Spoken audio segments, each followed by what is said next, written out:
Okay. If you need my slides from this later, I'm happy to share them with you. Also, a lot of what's in here is in a training that I'm going to require of you later. So we'll get to that. Welcome. I'm so glad to see all of you. I hope you enjoyed dinner. If you haven't been to one of my trainings, here's how it works. We cut out all the fluff and we just get to the business of stuff, okay? So there's not a whole lot of hands-on exercises. That is something I will do with you in your classrooms. That is something I will come and model for you. You can ask me questions about it. Though, feel free to stop and ask a question. That is totally fine. Someone else might be thinking it too. But there's not going to be a whole lot of hands-on exercises today because I have 3 topics to go over. I have condensed them down to the overview, and I want to get you out of here between 7 and 7:30. Okay? Everybody's clocked in? Awesome. So, we're going to go over the new regulations. So, a new set of child care regulations came out in August. It was approved by the state. There's quite a few things that are new. Most of it pertains to me or Miss Yeager, not to you guys. However, there are quite a few things that are for teachers and for classroom guidance. We're going to go over reducing exclusionary practices, and that's because some of the guidelines, the new regulations, speak into reducing the amount of times that you exclude a child. Positive guidance, again, the regulations go into that. Restorative justice, this is another key way to provide positive guidance, and it is a psychological and educational proven way of having a harmonious classroom. And then I'll give you some final tips, some takeaways, and basically some homework. We will not meet in November and December, so I'm giving you a homework lesson that you need to do, and I will need to see proof that you did it. And I'll show you how that will work in a few minutes. So, this is going to be an overview of the topics that I've been studying for the last month, preparing on implementing the new child care regulations.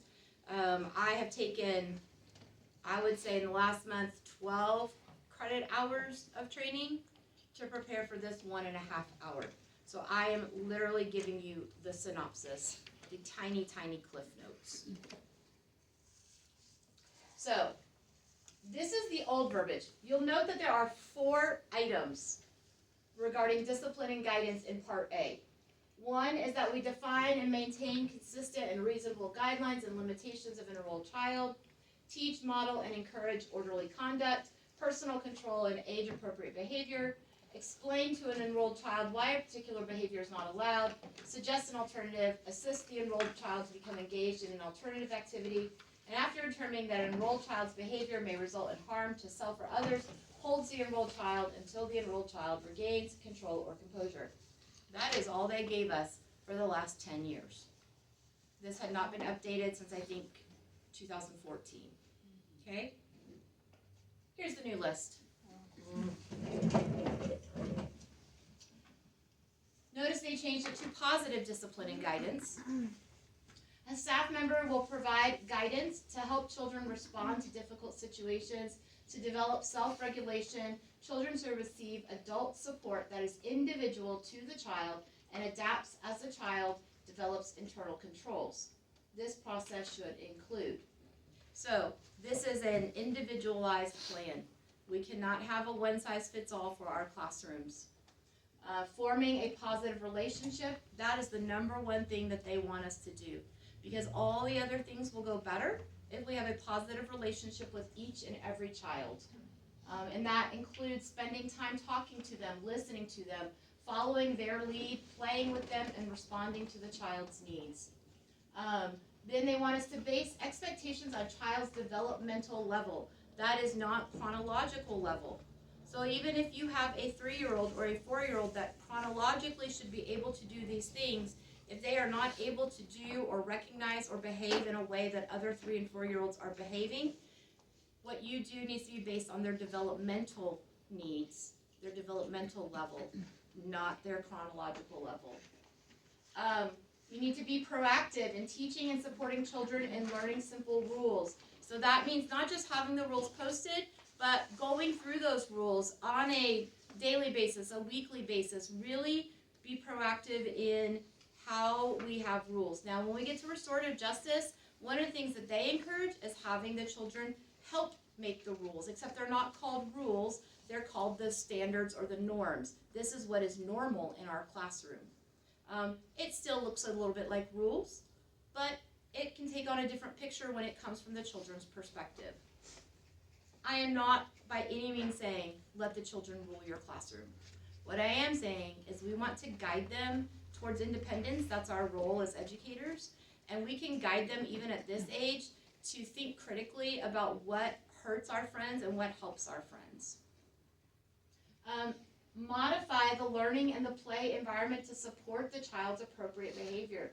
If something is not going well in your classroom because of the way that it is designed or arranged, or a toy is just a hassle, let's change it up. Let's move it. Let's put it in a different place. Let's put it in timeout for a little while. But modify your environment to help support the child instead of trying to nail the child into that hole of being modified themselves. Create a predictable daily routine and schedule. I think most of you guys have that. Sometimes we have to fly by the seat of our pants, but that's, but that is part of what we have to do. Modeling desired behavior. All of the positive guidance and restorative justice starts with modeling. What we do affects what they do. What we do shows them how we want them to eventually be. Show children positive alternatives. Instead of so much negatives, we want to introduce a positive, and some of that will come up in the training. Use deliberate redirection. The staff member should encourage the child to use appropriate behavior and provide positive feedback when the child exhibits that behavior. So a lot more of, let's do this instead of no, stop that. We want to try and eliminate no unless the child is in danger. And I know everything I'm about to tell you today is a culture shift. We have all been brought up on no and timeouts. But regulations are asking us to be different. And I actually feel that science and God have asked us to be different as well. Individualize your positive discipline strategies based on individual child. And it gives you some ideas. And then if we need to, we can develop a written plan with an individual's child's parents to provide an individualized, like, how are we as a team going to handle this? The old verbiage for discipline, don't do these things, I think we all know. Don't hit your children. Don't use abusive language. Don't let another kid be in charge of disciplining another kid. This is what the new one looks like. Again, they have gone into detail. No physical punishment, but that includes things like pulling, squeezing. Don't demand physical exercise or excessive rest. Don't force them to eat anything. And this includes even if it is lunch or their proteins. We would like to encourage our children. We would like to offer choices, but we can never force them to eat. And that has been in the regulations before about not having discipline be related to eating, sleeping, or toilet training. No form of emotional abuse, including rejecting, extended ignoring, or public or private humiliation. Think about what would humiliate your best friend, and let's not do that to the kids. No use of abusive, profane, sarcastic language, no verbal abuse, no threats, no derogatory remarks. This includes our tone of voice. This includes our volume. It includes our facial expressions. Because again, what we do is what we teach them to do. So if we are loud and mean to them, or what they perceive to be mean, that is how they will treat us and other kids. Again, no punishment associated with eating, resting, sleeping, toileting, and no withholding outdoor play. I know that we let everyone go out. We need to make sure that the first thing we don't do is say, you don't get to play right now because you weren't nice inside. Because withholding outdoor play is against the regulations. I don't think we have any problem with using medications to control them. No restraints, no placing them in a crib or a high chair or a car seat or other places for a timeout, or restricting their freedom of movement, and make sure that you are directing an enrolled child. This is what it used to say about separation. This is what it says now. You may separate a child from the activities. This is what exclusionary discipline is about. However, it can only be used in combination with instructional approaches that teach the child what to do in place of the behavior problem. Separation may not be used for infants to 2-year-olds. That is new. You may not put a child in timeout or exclude them from the activities if they are 2 and under. You may allow an enrolled child to be separated for no longer than 3 minutes. If the child has not regained control or composure, then you may extend it for up to 10 minutes, but you must have continuous interaction with them. This is a little bit different than what it used to say, but really it's no longer than 3 minutes, not they need 3 minutes. If they have regained composure in 30 seconds, then they have regained composure. Because exclusionary practices are really about helping them regain control of their bodies and their mouths, not about timeouts. And then the only time that they really want us excluding or restraining a child is if they are completely out of control and are a danger to themselves or their friends. So just because someone hurt someone, hit someone, spoke poorly to someone, we should not be putting them in timeout. That is hard for me to say. Can you repeat that, please? Just because someone hit someone, hurt someone, if it was a one-time, I hit you because I don't like what's happening, we are not supposed to be putting them in timeout. We are instead supposed to be using positive guidance, redirection, restorative justice, other ways to bring them back into the community of the classroom. We should only be separating them out if they are out of control as a danger to themselves or others. Doesn't that count as danger though, if they're hitting somebody? So we often have instances of a child who pushes someone and we immediately say, you're in timeout, or I need you to sit over here and sit down and be quiet and think about it, right? A push is not out of control behavior. A charging, running, slapping, crying, I'm having a fit, I'm throwing all the toys on the floor, that is out of control behavior. That is when we would want to separate them in as loving way as possible. We still, if we can avoid using the words timeout or you must go. And when we get to positive guidance, that is all about preventative behaviors so that we don't reach that point. Yes? So in a situation, like with our friend, Mm-hmm. how do we go about protecting the other kids and keeping them safe while that kind of behavior is happening?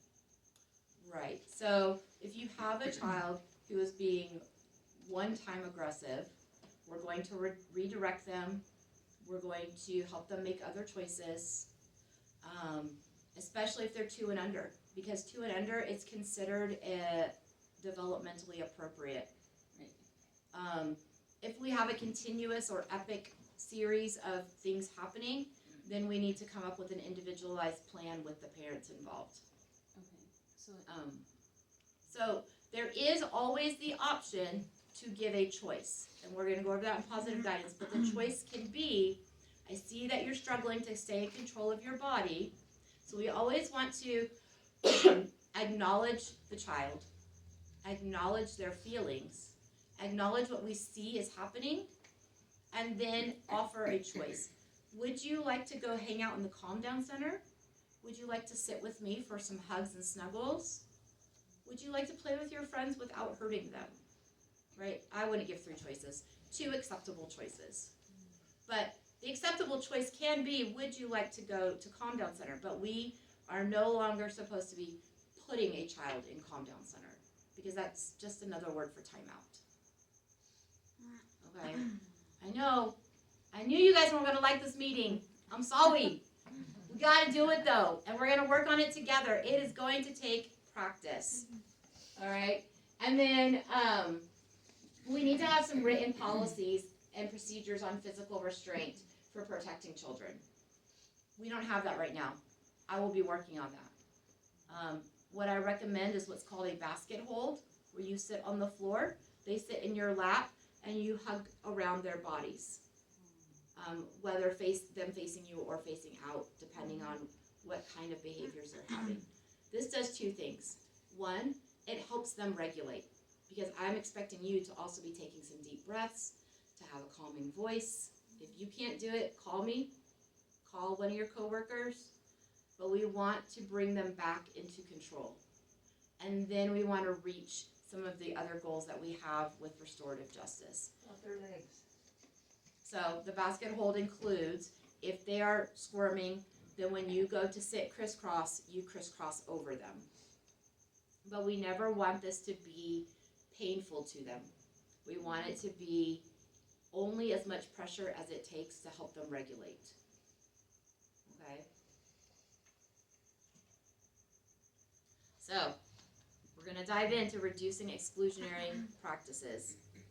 So exclusionary discipline refers to common practices such as timeout, sending them to another classroom or to the office, sending them home early, and then in extreme cases, suspension and expulsion.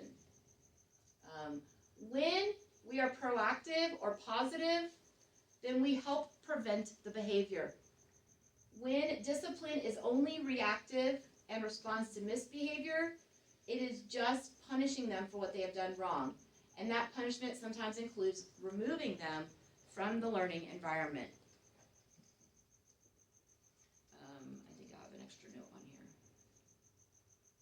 Nope, not on that one.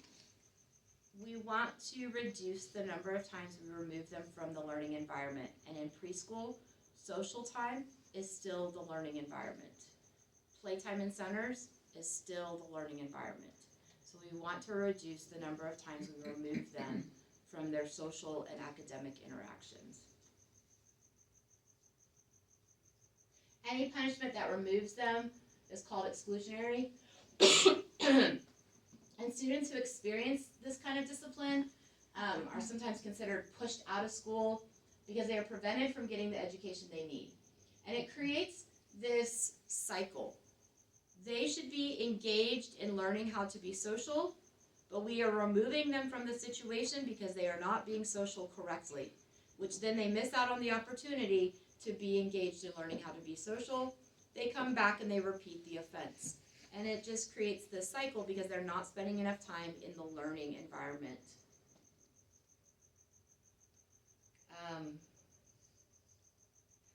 For younger children, those missed opportunities, whether through play or more structured instruction, include developing pre-academic skills they will need for learning to read, write, and do math in elementary school. The missed opportunity also includes the development of social skills. School is a place where children develop relationships with adults outside their home and also with other children. One of the most predictive factors, I've talked to some of you guys, for success later in academics is having good social emotional skills. I honestly don't care if the kids come out of pre-K knowing their letters, numbers, rhymes, songs. If they know how to behave as a good human, they will be able to learn better from their teachers later on. Kids who learn to be kind, caring, empathetic, part of a school community are more likely to pay attention as their brain catches up to their chronological age. So if they are in that group that is developmentally lower than their chronological group, let's teach them to be good humans. I am not asking you to stop teaching them. I am telling you that that is not the most important thing.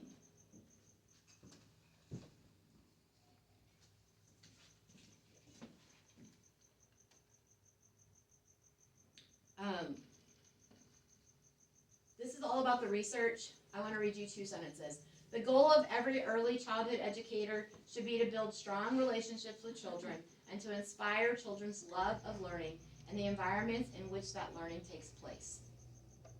When we use exclusionary discipline, it disrupts the development of the relationship and changes their feelings about school. Our little kids are working with brains that take in everything and turn it into something big.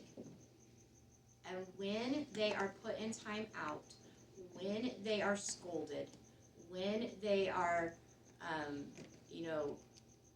given negative feedback, it changes their brain chemistry to where they feel down about themselves, they feel less trust towards their teacher, and at this stage, trust is one of the greatest things that we need to instill in our kids.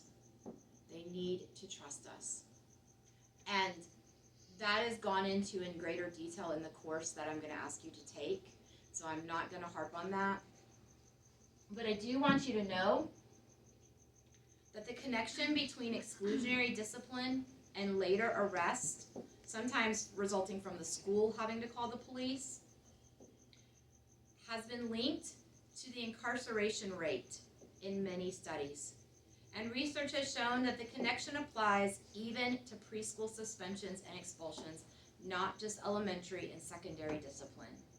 In other words, what happens with a student discipline beginning in preschool can have a significant influence on the rest of the student's life and their well-being. Now, I know that a lot of people have come back at me and said, well, is it correlation or is it causation, right? Did them getting expelled in preschool or put in timeout multiple times contribute to their incarcerations, or was it their home life that caused them to get expelled or timeouts that then kept continuing later in life? It doesn't matter. The correlation is there, that kids who are excluded for their behavior are more likely to be incarcerated. Children of color, more over children who are Caucasian. Boys, more over girls. Our boys are hyper. Our boys are wild. I get that. But the more times they are told no or time out, the more likely they are to have problems later in life. Oh, I missed one sentence. That was their goal. I added this. The goal of every Christian early childhood teacher should be to show children the love of Jesus through relationships they build with children and coworkers. I want our kids to know that Jesus loves them no matter what. And I want our kids to see that in the way we treat them and in the way we treat each other. Because modeling is what they see first. It doesn't matter how many times we tell them to use kind words. If they see us using unkind words, it's not going to matter. All right, here's the big word, positive guidance. You have 3 papers in front of you. Some of it, the answers are already there. Some of it, there's room for notes. Some of it is not included on the slides, but I thought it was important information you might want to read over later. And this handout comes straight from the handout in one of the courses I took. So there's Positive Guidance 106, which is a foundations for positive guidance. Big overview. It goes into some childhood psychology and things about children and about things we can expect in different age groups. And then it talks very vaguely about the ideas of what positive guidance looks like. There are 2 courses though. One is for infants and teachers of infants and toddlers, and one for teachers of preschoolers and school agers.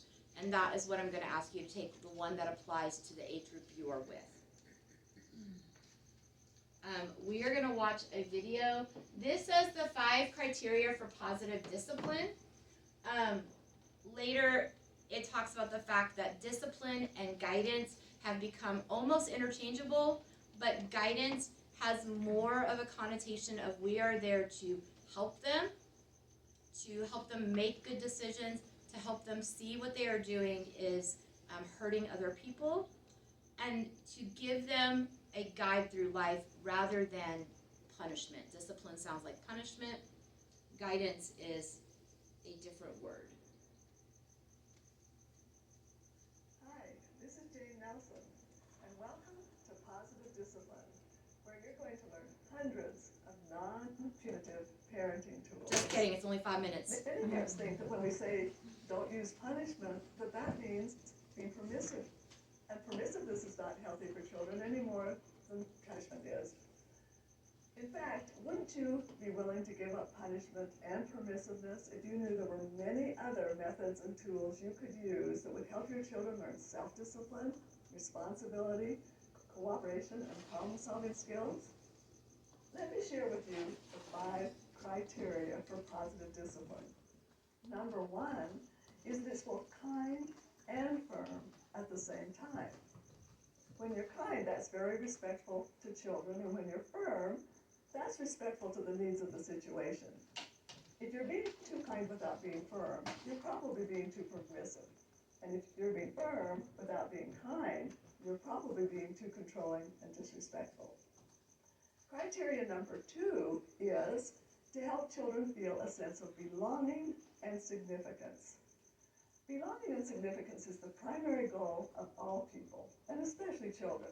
And when children don't feel that sense of belonging and significance, they usually try to find it in mistaken ways. And those mistaken ways are usually seeking undue attention, misguided power, revenge, or just giving up. Criteria number 3 is that positive discipline, non-punitive parenting tools work long-term, not just short-term. And this is where I get to observe that I'm not saying that punishment doesn't work. If all you're interested in is stopping the behavior right now, punishment will do that. But we need to be aware of what children are thinking, feeling, and deciding that affects them long-term. Criteria number 4 is that positive discipline tools help children learn valuable social and life skills for good character, such as problem-solving skills and thinking skills and listening skills, communication skills, self-soothing skills, and many other tools that will serve them throughout their life. And the last criteria, number 5, is that positive discipline tools help children develop a sense of their own capability